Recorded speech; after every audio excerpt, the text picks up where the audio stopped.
The alarm screamed through the command deck of Starbase Omega-7, its piercing wail cutting through the usual hum of 1,000 computers.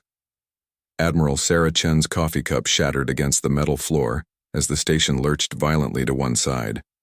"Report," she barked, gripping her command chair as gravity generators struggled to compensate. Lieutenant Marcus Webb's hands flew across his console, sweat beading on his dark forehead. "Admiral, we've got something impossible on long-range sensors." Ship just dropped out of hyperspace at the edge of the system." "So? Ships drop out of hyperspace every day, Lieutenant." "Not like this one, ma'am." Webb's voice cracked slightly. "It's moving at 0.97 light speed, in normal space, without any hyperspace field signatures." Admiral Chen felt ice form in her stomach. The fastest Imperial ships could barely manage 0.3 light speed, and that was with their most advanced drives screaming at maximum power. "That's impossible. Run a full diagnostic on the sensors." "Already did, Admiral. 3 times. The readings are confirmed." Chief Engineer Zara Okafor stepped forward, her cybernetic implants glowing blue in the dim light. Half her face was metal and circuits, a reminder of the mining accident that had nearly killed her 20 years ago. "Admiral, I've been monitoring our gravitational sensors. Whatever that thing is, it's creating space-time distortions unlike anything in our databases." The main view screen flickered to life, showing a distant speck of light growing larger by the second. As it approached, the ship's impossible design became clear. It wasn't sleek and angular like Imperial vessels, nor was it the crude, blocky construction of the Outer Rim pirates. This ship looked organic, almost alive, with flowing curves that seemed to shift and change as they watched. "Ma'am," Webb called out, his voice tight with fear. "It's not responding to any of our hail frequencies. And Admiral, it's not slowing down."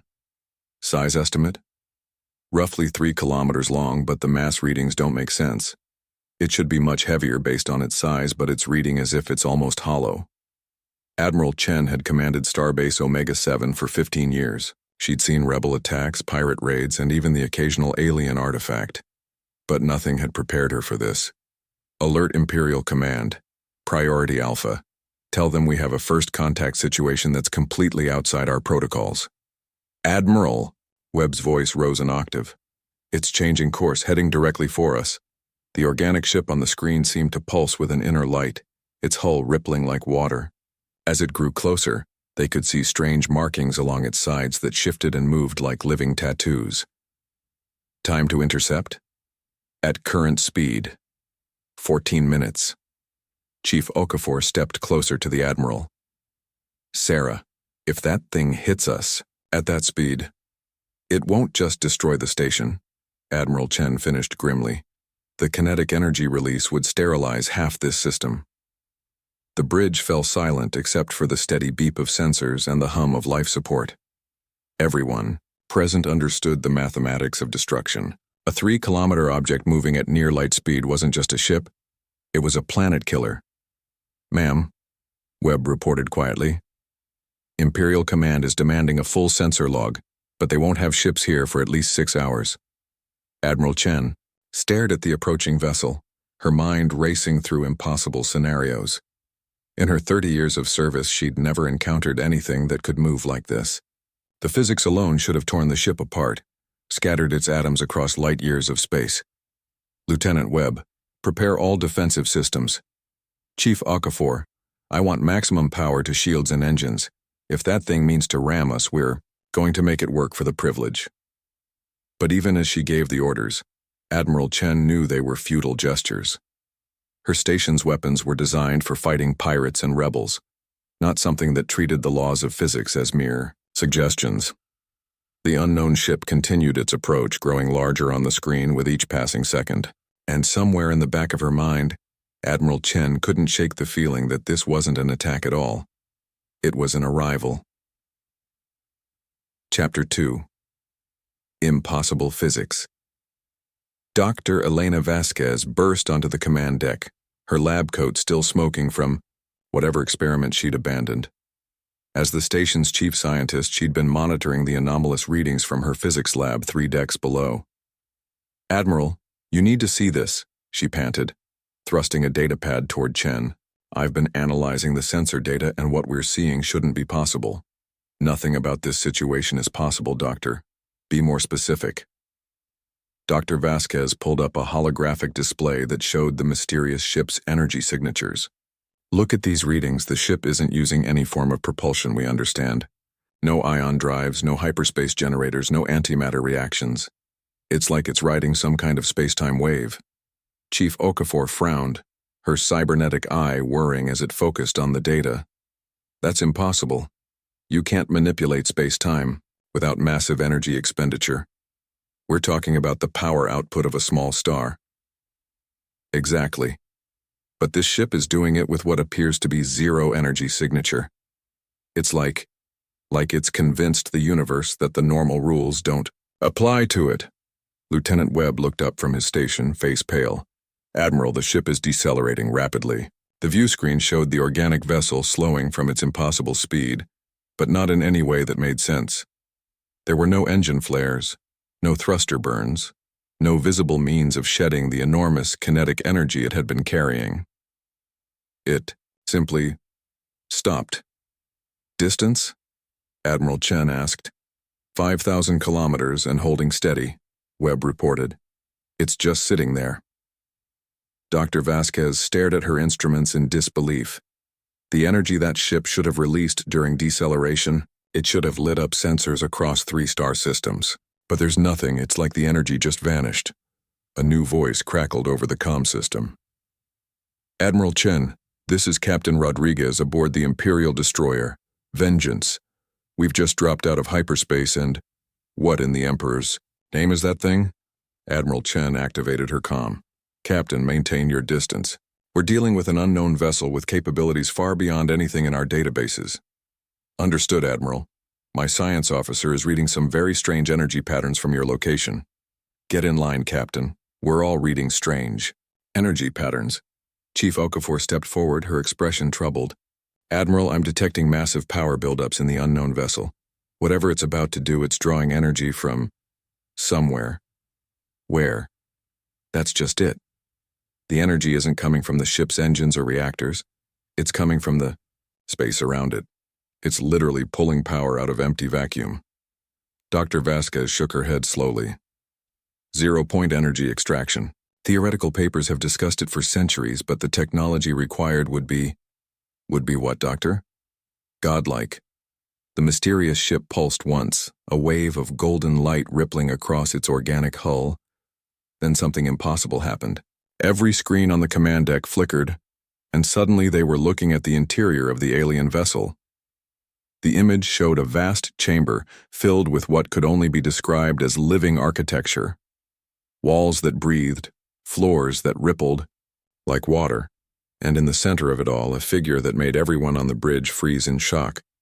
It was humanoid, but clearly not human, tall and lean with skin that seemed to shimmer between different colors. Its eyes were large and knowing, and when it looked directly at the camera, directly at them, Admiral Chen felt as if she were being examined by something infinitely ancient and wise. The being raised one hand in what might have been a greeting, and when it spoke, its voice came through their communication systems despite the fact that no channel was open. "People of the stars," it said, its voice carrying harmonics that seemed to resonate in their bones. "We have traveled far to find you. Do not fear. We come seeking those who call themselves human." Lieutenant Webb's console erupted in alarms. "Admiral, I'm detecting 3 more ships dropping out of hyperspace at the edge of the system. Same configuration as the first one." On the view screen, the being smiled, an expression that somehow managed to be both comforting and terrifying. "My apologies for the dramatic entrance. We have been searching for your species for a very long time. You see, according to our records, humanity should have died out 3,000 years ago. Your continued existence is fascinating." Admiral Chen found her voice. "Who are you? What do you want with humanity?" "I am called Kethrian, and I speak for the architects. As for what we want." The being paused, its shimmering features shifting to something that might have been sadness. We want to understand how you survived what we created to destroy you." The bridge fell silent. In the background, they could hear Captain Rodriguez's voice over the comm, demanding updates. But Admiral Chen couldn't look away from the alien being on the screen. "You see," Kethrian continued, 3,000 years ago, your species was declared a threat to galactic stability. We were tasked with your elimination. We thought we had succeeded. But clearly," the being said, its smile returning, "we underestimated you, and now we find you not only alive but thriving, building empires, conquering stars." Kethrian leaned forward slightly, and Admiral Chen could swear she saw genuine curiosity in those alien features. "Tell us, children of Earth, how did you survive the end of your world?" Chapter 3. The Test of Humanity. Admiral Chen felt the weight of the entire galaxy pressing down on her shoulders. Around the bridge, her crew waited in stunned silence as the implications of Kethrian's words sank in. An ancient alien race had tried to exterminate humanity, and failed. "You're saying you tried to commit genocide against our species?" she said carefully, her voice steady despite the fear and anger building inside her. Kethrian's expression remained serene. "Genocide implies emotion, Admiral Chen. What we did was pest control. Your species showed signs of becoming a galactic threat. We eliminated threats." Dr. Vasquez stepped forward, her scientific curiosity overriding her fear. "But we're still here. Earth still exists. How exactly did you try to destroy us?" The alien being's form shimmered slightly, and the chamber around him seemed to shift and change. "We released what you might call a consciousness plague, a viral idea that was supposed to spread through your global communication networks, causing your species to lose the will to survive. Mass depression leading to extinction within a generation." Chief Okafor's cybernetic implants glowed brighter. "But something went wrong. Something went very wrong," Kethrian agreed. "Instead of dying out, your species began to dream of the stars. The very plague designed to destroy you somehow became the catalyst for your greatest achievements. You built ships, explored space, and spread across the galaxy with a determination we had never seen before." Lieutenant Webb looked up from his console. "Admiral, I'm getting reports from across the system. The other alien ships are taking positions around major space lanes. They're not attacking, but they're definitely containing the area." "Admiral," Shen kept her eyes on Kethrian. "What do you want from us now?" "We want to understand," the being replied. "In 3 million years of maintaining galactic stability, we have never encountered a species that turned our weapons into tools of progress. We need to study you. Study us how?" The alien's smile became predatory. "We're going to test you, Admiral Chen. Your species survived our first attempt at elimination through some combination of resilience and pure stubborn will. We need to know if that was luck, or if there's something fundamentally different about humans." The view screen split, showing not just Kethrian's chamber but tactical displays of the alien ships positioning themselves throughout the system. Dr. Vasquez gasped as she recognized the formation. "They're creating a containment field," she whispered. "Nothing gets in or out without their permission." "Correct, Doctor. Consider this system a laboratory. We're going to present your species with a series of challenges. Some will test your intelligence, others your compassion, still others your capacity for violence. How you respond will determine whether humanity continues to exist or whether we finish what we started 3,000 years ago." Admiral Chen felt anger flare in her chest. "You're talking about playing games with billions of lives. I'm talking about preventing a species that has already proven impossible to kill from becoming a threat to every other civilization in the galaxy," Kethrian replied calmly. "Your expansion rate is unprecedented. Your technology develops faster than our models predicted. And most concerning of all, you seem to thrive on conflict in ways we don't understand." "Maybe because we learned to survive against impossible odds," Chief Okafor said quietly. Kethrian's attention turned to her, studying her cybernetic modifications with interest. "Yes, we've noticed your species' tendency to adapt rather than surrender. Tell me, Chief Engineer, how did you acquire those modifications?" Mining accident on Kepler 442b. Cave-in crushed half my skull and most of my left arm. Doctor said I had two choices, die or become part machine. And you chose to become part machine rather than die. Of course, Catherine repeated as if the words held some deeper meaning. Your species consistently chooses to change rather than accept defeat, even when the change is difficult. The alien being turned back to Admiral Chen. Your first test begins now. We have detected 17 Imperial ships en route to this system, including 2 Dreadnought-class vessels. They will arrive in approximately 4 hours. When they do, they will undoubtedly attempt to attack us. Can you blame them? You've just admitted to attempted genocide. No, I cannot blame them. But here is your test, Admiral. You must convince your Imperial fleet to stand down, to not attack us despite every instinct they have. If they attack, we will be forced to defend ourselves, and given our technological superiority, that defense will likely result in the complete destruction of your forces. Admiral Chen's mind raced. And if I can convince them to stand down? Then we move to the next test. Each test you pass brings your species closer to earning the right to continue existing. Each test you fail?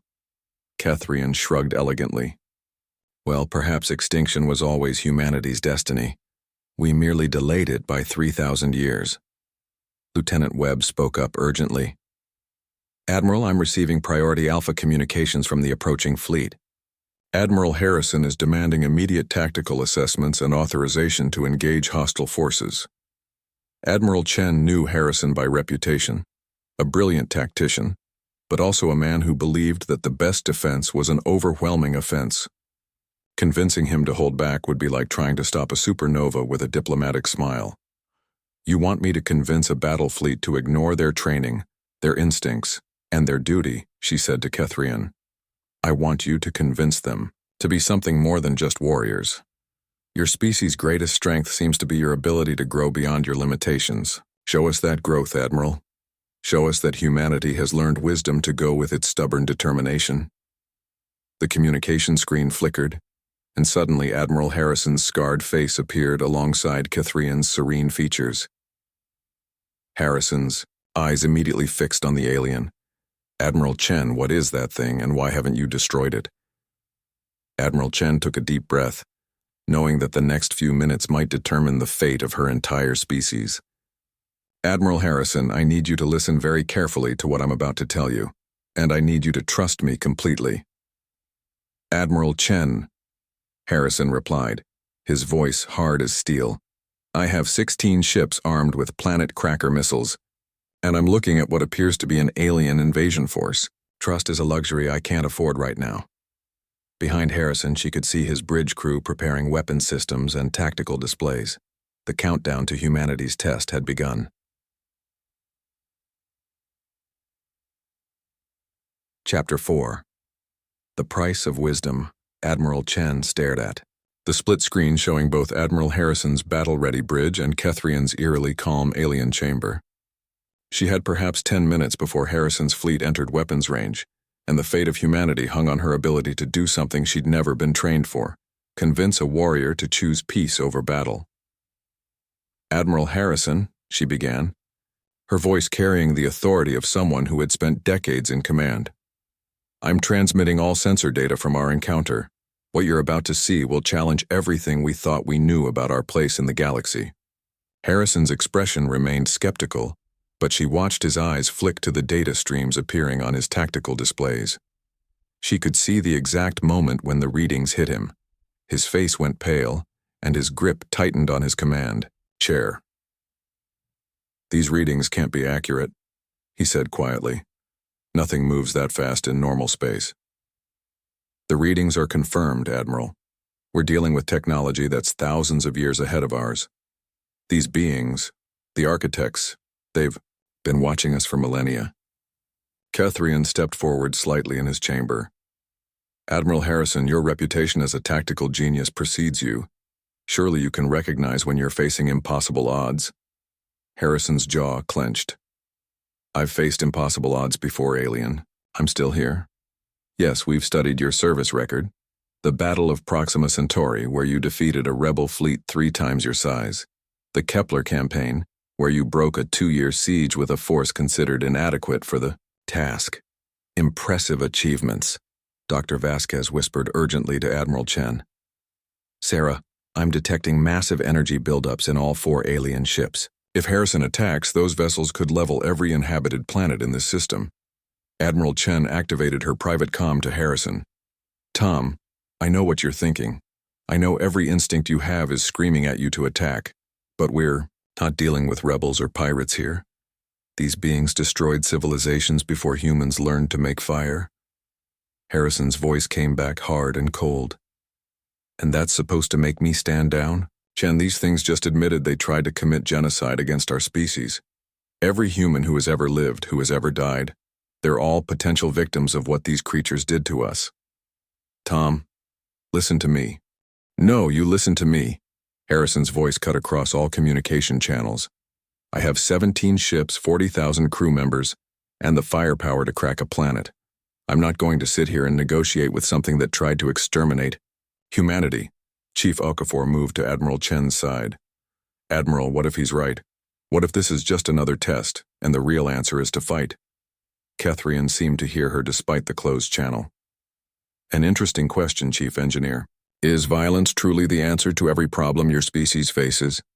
It's the answer to survival, Harrison replied grimly. And right now, survival is all that matters. The alien being's expression shifted to something that might have been sadness. Admiral Harrison, may I tell you about the last species we tested? They called themselves the Vorthak, and they were remarkably similar to humans in many ways. Stubborn, determined, unwilling to surrender even when facing certain death. What happened to them? Dr. Vasquez asked. They chose to fight. Every single test we presented them, they met with violence. They were magnificent warriors, truly. Their last battle lasted for 3 standard days, and they fought until the very last ship was destroyed. The bridge fell silent. Even Harrison's communication remained quiet. The tragedy, Kethrian continued, is that they passed every test except the final one. We needed to know if they could choose wisdom over warfare when the stakes were highest. They could not. Lieutenant Webb looked up from his console. Admiral Chen, long-range sensors are detecting the approach of additional vessels. Imperial, signatures, but these are civilian ships, colony transports, medical vessels, supply freighters. Admiral Chen felt her heart sink. How many? 47 ships so far, with more arriving every hour. Word of the first contact must have spread. They're coming to see history being made. Kethrian nodded slowly. Yes, we detected them as well. Curious that your species' first instinct upon learning of our existence was not just to send warships, but to send observers, doctors, scientists. Even some of your children are aboard those vessels. Harrison's voice came through tight with controlled rage. You're using civilians as leverage. We're doing nothing, Admiral. Your own people chose to come here. But their presence does add an interesting element to the test, doesn't it? If you attack us and we defend ourselves, how many innocent lives will be lost in the crossfire? Dr. Vasquez stepped forward, her voice steady despite the tension. Kethrian, you say you've been testing species for millions of years. Have any ever passed? A few. 7 species to be precise out of approximately 3,000 we've encountered. Those 7 were granted the right to continue their development without interference. And the others? The others chose paths that led to their extinction, some through violence, some through stagnation, some through choices that made them threats to galactic stability. Admiral Chen looked at the tactical display showing Harrison's fleet, now less than 5 minutes from weapons range. What happens if we pass your tests? Then humanity joins the galactic community as a protected species. You'll be given access to technologies that will advance your civilization by thousands of years. You'll have the protection of the architects against genuine threats. And if we fail? Kethrian's form shimmered, and for a moment, Admiral Chen could have sworn she saw vast machinery behind the organic chamber, weapons of unimaginable power. Then we complete the task we began 3,000 years ago, and the galaxy becomes a safer place. Harrison's voice cut through the silence. Chen, my fleet is in position. Whatever you're going to do, you have 60 seconds to do it. Admiral, Chen closed her eyes, feeling the weight of her species' future pressing down on her. When she opened them, she looked directly at Catherian. What you tried to do to us 3,000 years ago, that consciousness plague, it didn't just fail to destroy us. It made us stronger, not because we're inherently superior to other species, but because we learned something important. Survival isn't just about fighting, it's about choosing when not to fight. She turned to the communication panel. Admiral Harrison, I'm ordering you to stand down. Chen, you don't have the authority. Tom, I'm asking you to trust the judgment of someone who has been talking to these beings for the past hour. I'm asking you to be better than our instincts. I'm asking you to choose wisdom over warfare. Harrison was silent for long seconds, then, Sarah, they tried to kill us. All of us. Yes, they did.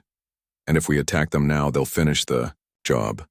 But if we show them that we've learned to be more than just survivors, maybe, just maybe, we prove that humanity deserves to inherit the stars. The communication channel remained silent. On the tactical display, Admiral Chen could see Harrison's ships holding position, weapons charged but not firing. Finally, Harrison's voice came through, quiet and strained. Fleet order, stand down from attack posture. All ships maintain position, but do not engage unless fired upon. Catherian smiled, and for the first time since this encounter began, the expression seemed genuinely pleased rather than predatory. Interesting choice, Admiral Harrison. Very interesting indeed. The alien, being turned back to Admiral Chen. Congratulations, Admiral. Your species has passed the first test, but I should warn you, the next test will be far more difficult. What's the next test?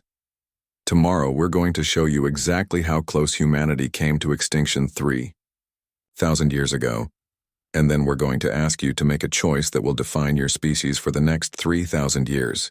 As the alien ships began to shift their positions around the system, Admiral Chen couldn't shake the feeling that humanity's greatest challenge was yet to come. Epilogue. The long road. Ahead.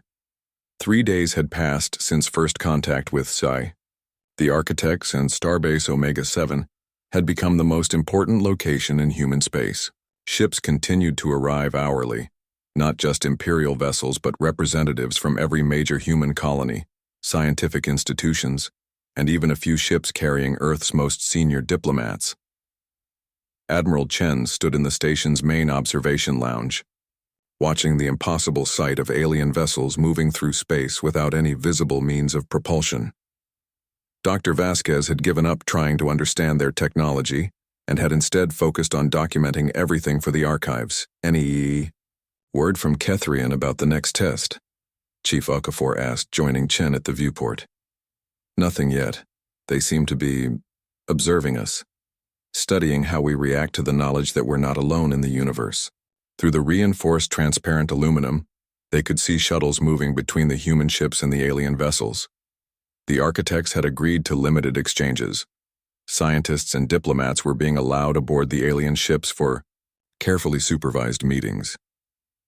Lieutenant Webb approached carrying a datapad filled with reports. Admiral, we're getting some interesting intelligence from the exchange teams. Apparently the architects aren't the only ancient race out here. They talk about something called the Conclave, a coalition of the oldest spacefaring civilizations in the galaxy. How many species are we talking about? The diplomats estimate at least 50,000 different civilizations, Admiral. Some technological, some biological, some that exist as pure energy. Humanity isn't just meeting one alien race. We're potentially meeting an entire galactic community.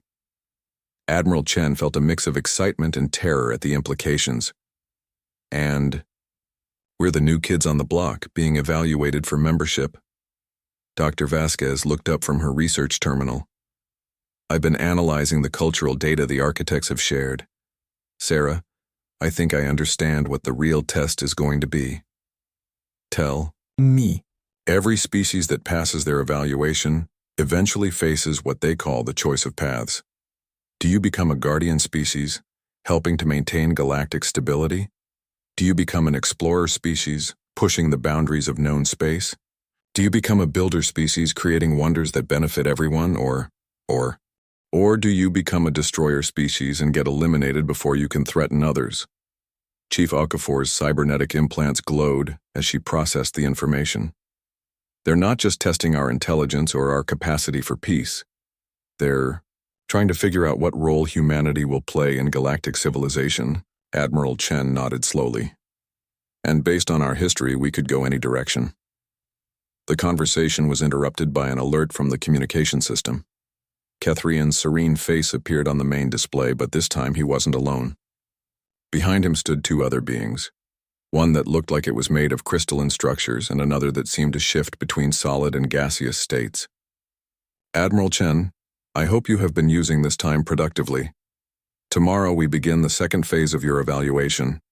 My colleagues and I will be presenting you with a scenario that has destroyed more species than any other test we administer. What kind of scenario? You will be given the choice to save your own species at the cost of another, or to sacrifice human lives to preserve alien ones. The moral complexity of this choice has proven insurmountable for most civilizations. Dr. Vasquez stepped forward. What happens if we refuse to choose? The crystalline being spoke for the first time, its voice like the sound of wind chimes in a storm. Refusal to choose is itself a choice, Dr. Vasquez. One that typically results in the extinction of both species involved in the scenario. Admiral Chen felt the familiar weight of command settling on her shoulders. How long do we have to prepare? 12 of your hours, Kethrian replied. I suggest you use them wisely. Contact your leaders, consult your philosophers, pray to whatever gods your species acknowledges. The choice you make tomorrow will echo through the centuries. The communication ended, leaving the humans alone with their thoughts and fears. Chief Okafor was the first to break the silence. You know what I think? I think these tests aren't really about proving we deserve to survive. I think they're about proving we deserve to help make decisions for the galaxy. What do you mean? Think about it. 50,000 civilizations, all managed by the oldest and most powerful races.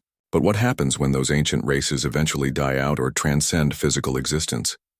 Who takes over the responsibility of maintaining galactic peace? Admiral Chen considered this. They're not just evaluating us for membership, they're evaluating us for leadership, which means, Dr. Vasquez added quietly, that the stakes are even higher than we thought. We're not just determining humanity's future, we're potentially determining the future of the entire galaxy. As night fell over Starbase Omega-7, Admiral Chen found herself standing alone at the observation deck, watching the alien ships move through space like impossible dreams made manifest. Tomorrow, humanity would face another test, and she had no idea what choice they would be forced to make. But one thing was certain. Whatever challenge the architects presented, humanity would face it the same way they had faced every other impossible situation in their history, together with stubborn determination and the hope that wisdom could triumph over fear. The stars looked different now, knowing that intelligent life existed among them. But they also looked more beautiful, filled with infinite possibilities for the future, if humanity could prove worthy of that future. In the distance, Earth's sun was barely visible as a dim point of light, but Admiral Chen could imagine the billions of people on thousands of worlds, all unaware that their fate hung in the balance. Tomorrow's choice would be made not just for those alive today, but for all the generations of humans yet to be born. The thought should have been crushing, but instead, Admiral Chen felt something she hadn't experienced since this crisis began: hope. Because if there was one thing humanity had proven over and over again, it was that they were very, very hard to kill. And sometimes, that stubborn refusal to die was exactly what the universe needed. End of story.